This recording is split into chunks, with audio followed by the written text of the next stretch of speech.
इस वक्त की बड़ी खबर आपको बता दें, ब्रेकिंग न्यूज, करीब 1.5 घंटा हो चुका है वोटिंग शुरू हुए और वो 44 की बस पहुंच चुकी है। और यहां पर ये तस्वीरें आपके सामने हैं, ये तस्वीरें दिखा रही हैं, अहमद पटेल पहुंचे हैं वहां पर। अहमद पटेल थोड़ी देर पहले यहां पर वो बस आई थी 44 एमएलए की, और अब अमित शाह वहां पर पहले से ही मौजूद हैं, लेकिन अभी यहां पर अहमद पटेल भी पहुंचे। यही सवाल हम लोग खड़ा कर रहे थे कि जब बस आई वहां पर तो कहां है अहमद पटेल, और लेकिन अब तकरीबन 15-20 मिनट बाद पोलिंग बूथ पर पहुंचे हैं अहमद पटेल। सवाल खड़ा यह होता है कि ये जो 44 हैं, इनमें से कितने वोट देंगे अहमद पटेल को, क्योंकि अंक गणित कुछ इस तरीके से है। गुजरात विधानसभा में करीब 182 सीटें हैं, कांग्रेस के 6 विधायक 7 मान लें।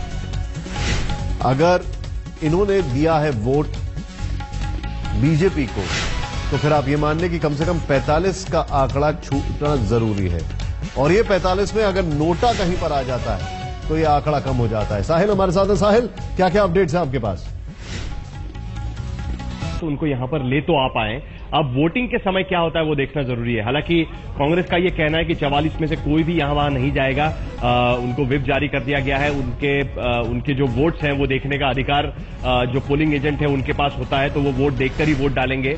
उसके साथ ही एनसीपी के एक विधायक जयंत पटेल, जिनसे मैंने खुद बात की, उनका ये कहना था कि वो एनसीपी यूपीए के साथ है, ये आपको नहीं भूलना चाहिए। भले ही दूसरे विधायक कांदल जलेजा खुद भी कह रहे हो, लेकिन यूपीए के साथ है। हालांकि उन्होंने ये नहीं कहा कि वो किसको वोट कर रहे हैं, लेकिन उनके हिंट से लग रहा था कि शायद उन्होंने कांग्रेस को वोट डाला होगा। दूसरे जेडीयू के विधायक है छोटू वसावा, हालांकि अभी तक वो यहां पर पहुंचे नहीं है, लेकिन कांग्रेस का दावा है कि वो उन्हीं को वोट डालेंगे, और उनके साथ में कांग्रेस के नेता भी है, ऐसा कांग्रेस के नेताओं का दावा है। उसके साथ 44 विधायक है, 46 का आंकड़ा इस वक्त अहमद पटेल को लग रहा है कि उनके पक्ष में है। अगर ये 46 वोट पड़ते हैं, जो हम बात कर रहे थे, 45 वोट फर्स्ट प्रेफरेंस के, पहले प्रेफरेंस के उनके पास होने चाहिए। फर्स्ट प्रेफरेंस के 45 वोट अगर मिलते हैं तो वो निकल जाएंगे। अगर सेकंड प्रेफरेंस में ये चुनाव चला गया तो उनके लिए मुश्किलें होगी, क्योंकि बीजेपी के पास एक्सेस वोट भी है और सेकंड प्रेफरेंस के वोट भी है स्मृति ईरानी और अमित शाह के, तो इससे उनके लिए काफी आसानी हो जाएगी। तीसरे जो कैंडिडेट है बलवंत सिंह राजपूत, उनके लिए। लेकिन इस वक्त सबसे अहम बात कांग्रेस के लिए रहेगी कि क्या वो 45 का आंकड़ा 45 का आंकड़ा पार कर पाते हैं कि नहीं पाते। एक तरीके से पूरा ट्विस्ट और टर्न की ये पूरी जर्नी रही है, काफी घुमावदार ये पूरा मामला रहा है। कल शाम को अचानक एनसीपी के एक विधायक ने स्टेटमेंट जारी कर दिया कि वो बीजेपी को वोट करेंगे। प्रफुल्ल पटेल और एनसीपी के बड़े सोर्सेज से ये खबर आ रही थी कि उन्होंने अभी तक फैसला नहीं किया है। कल शाम के बाद एनसीपी के सारे बड़े नेता जो इस बारे में डिसीजन लेने वाले थे, उनके फोन बंद आ रहे थे, उनसे कोई संपर्क नहीं हो पा रहा था। शरद पवार बीमार है, वो इस पर कोई बयान देने को तैयार नहीं है। तो कुल मिलाकर एनसीपी ने अपनी भूमिका ऐसी रखी कि वो अपने विधायकों पर एक तरीके से उन्होंने छोड़ दिया कि जिसको वोट देना है वो दे दे। उनके 2 वोट्स आज तक कभी मायने नहीं रखते थे, लेकिन आज के चुनाव में उनके 2 वोट बहुत मायने रखते हैं। इसकी वजह से ये पूरा मामला उठा है। तो जैसे मैंने कहा कि अब करीब सारे विधायक अपना वोट डालने के लिए यहां पर आ चुके हैं। बीजेपी के कुछ विधायक आना बाकी है, जिसके लिए बीजेपी के नेता जो चुनाव क्षेत्र के अंदर है, जहां पर हमारी सहयोगी गोपी मणियार मौजूद है, वो लगातार बात कर रहे हैं। कितने वोट अभी तक पड़े हैं उसका आंकड़ा मेरे पास नहीं है, लेकिन कांग्रेस के तो सारे वोट अब पड़ जाएंगे, क्योंकि 44 के 44 विधायक आ चुके हैं। शंकर सिंह वाघेला यहां पर आके बयान दे चुके हैं कि वो और उनके साथ जो 7 विधायक थे, उन्होंने कांग्रेस के खिलाफ वोट डाला है, तो वो हम कह सकते हैं कि वो बीजेपी के पक्ष में गया है। बीजेपी के कौन से उम्मीदवार को ये वोट गया ये बताना मुश्किल है, लेकिन हम ये कह सकते हैं कि बलवंत सिंह राजपूत, जो शंकर सिंह वाघेला के भी करीबी माने जाते हैं, क्योंकि वो उनके रिश्तेदार भी है, उन्हीं के पास वो वोट गए होंगे। तो कुल मिलाकर आज की स्थिति में 45 का आंकड़ा कांग्रेस छूती है कि नहीं छूती, वो देखना अहम रहेगा। अगर वो हो जाता है तो कांग्रेस की सीट निकल जाएगी। मीम अफजल जी, आप कुछ कहना चाह रहे हैं?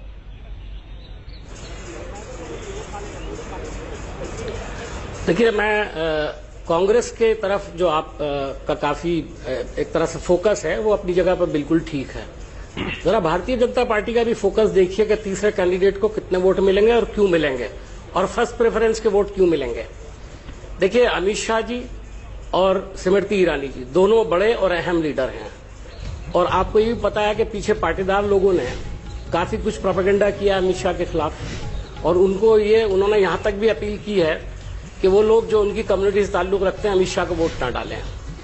तो उसको चलते हुए मेरा अनुमान ये है कि इनके पास 120 एमएलए हैं, उसमें से 45 पर अमित शाह जी और 45 पर स्मृति ईरानी जी जीत सकते हैं अगर वो फर्स्ट प्रेफरेंस के वोट हों। लेकिन ये 45 वोट नहीं डाले जाएंगे, बल्कि कम से कम Amit Shah ji 55-50 vote first preference के डलवाएंगे, इस खौफ से कि कहीं कोई क्रॉस वोटिंग ना कर दे।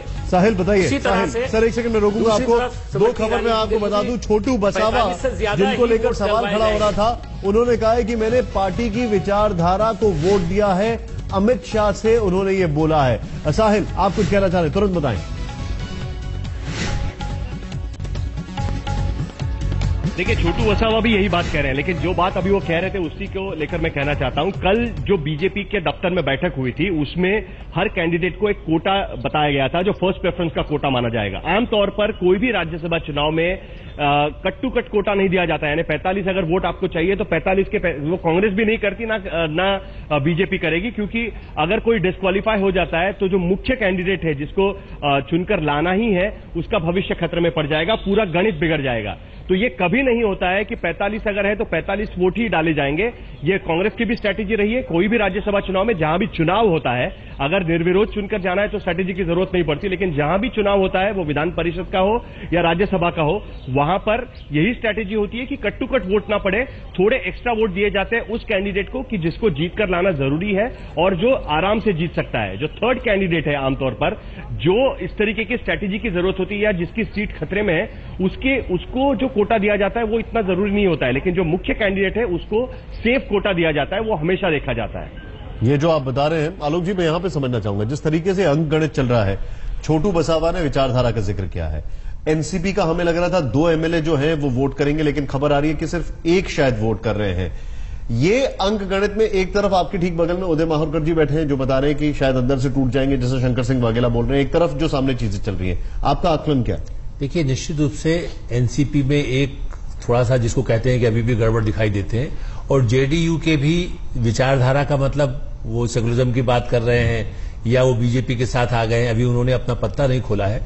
लेकिन जिस तरह का दावा किया जा रहा है, एक वोट भी उनको मिल जाता है एक्स्ट्रा, और 44 असली खतरा जो शंकर सिंह वाघेला कह रहे हैं कि 44 में से कितने लोग वोट देने में कहीं गड़बड़ा जाए, अंदर जाकर गड़बड़ा जाए, या पहले से सोची समझी रणनीति के तहत वो फार्म हाउस में, वहां रिसोर्ट में भी रहे, अहमद पटेल को कहते रहे, लेकिन यहां आकर के अंतिम क्षणों में वो पाला बदल देते हैं, तो सारा खेल कांग्रेस के सभी 7 बागियों ने वोट डाला है। और ये जो तस्वीर आपके सामने, इसको जरा ध्यान से देखें।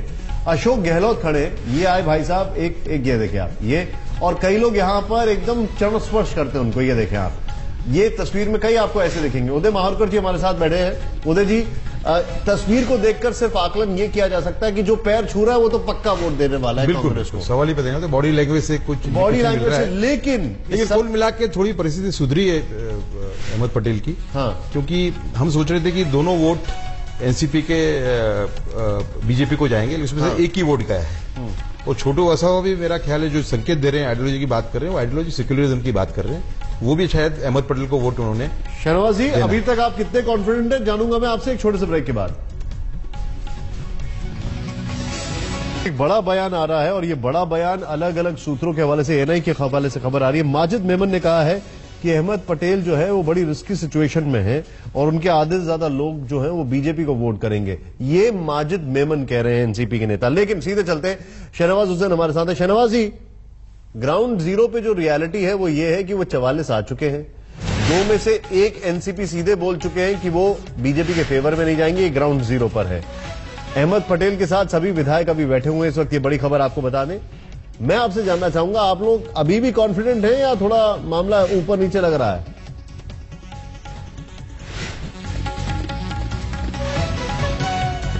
ये कोई इसमें शक की गुंजाइश नहीं है कि तीनों कैंडिडेट भारतीय जनता पार्टी के जीतेंगे। और आप ये भी समझ लें, जयराम रमेश ने सही कहा है, सल्तनत चली गई है, सुल्तान बच गए। अभी तक ये लोग मानते हैं कि कांग्रेस के सब कुछ पूरी तरह, कांग्रेस का कॉन्फिडेंस लेवल जैसे देश में है उसी तरह का कॉन्फिडेंस लेवल गुजरात के अंदर है। उनको पता है कि यहाँ पर कांग्रेस का कोई भविष्य नहीं है, तो जो नेता भी काम करेंगे पार्टी के अंदर उनको लगता है कांग्रेस के साथ, कांग्रेस के नाव पर वो बैठे तो डूबेंगे। और आपने जो विधायक दिखाए हैं वो देखिए कितना बाढ़ की चिंता उनके चेहरे पे नहीं दिखाई दे रही है। मैं चाहूंगा कि आपको चिंतित करने का एक बयान दे दूं। एक और बयान आ रहा है जयंत पटेल जो है एनसीपी के, उनका बयान मैं आपको बता दूं। उन्होंने कहा है कि कंदल जडेजा जो है वो पहले बार के जो एमएलए हैं और वो बड़े मासूम हैं, इनोसेंट हैं, हमारा जो वोट है वो यूपीए को ही जाएगा। ये जयंत पटेल कह रहे हैं एनसीपी के। मतलब चीजें बहुत ज्यादा जो हो रही है वो बड़ा अलग तरीके से है। ग्राउंड रियलिटी और जो यहां पर बातचीत चल रही है उसमें बहुत फर्क है। वक्त एक छोटे से ब्रेक का, वापस लौटते हैं।